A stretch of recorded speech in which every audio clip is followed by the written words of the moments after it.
Xəstəmizin 65 yaşı var. Qon artroz diaqnozuna, yəni diz oynağının aşınması diaqnozu ilə xəstəxanaya qəbul olub. Ayağında deformasiya, əyilmə, ağrılar, hərəkət məhdudiyyəti şikayətləri var idi. Hal-hazırda biz həmin diz oynağının dəyişilməsi, yəni endoprotezləşməsi əməliyyatını icra edirik. Hal-hazırda biz komponentləri açdıq. Bu bud komponentidir. Bu aşağıda tibial komponentdir və içlik. Yəni endoprotezimiz bax bu 3 komponentdən ibarət olacaq və maraqlı məqam fiksasiyası. Sümükdə biz onu necə fiksasiya edəcəyik? Sümükdə biz onu xüsusi sementlə fiksasiya edəcəyik.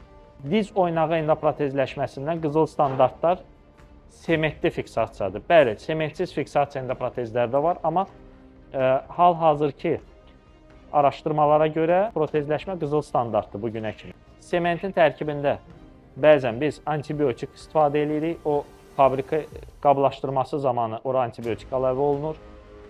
Bu da bizi müəyyən risklərdən qoruyur. Biz bütün işləmələri qurtarmışıq və test komponentlərini qoymuşuq. Mütləq olaraq yoxlamalı olduğumuz parametrlər. Ayaq açıldı. Əvvəl ayaq açılmırdı. Kontraktura vardı. Ayaq stabildir. Ayağın bükülməsində də stabildir. Həmçinin bu testimiz var vacib. Bax, biz sərbəst qoyuruq və ayaq artıq 130, 140, 150 dərəcə bükülür.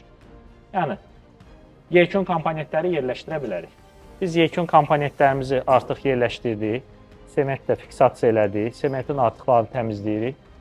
Çox önəmli məqamlardan biri. Sement qırıntıları qalmalı deyil. Hal-hazırki momentdə biz sementin qurumasını gözləyəcəyik. Çox sağ olun.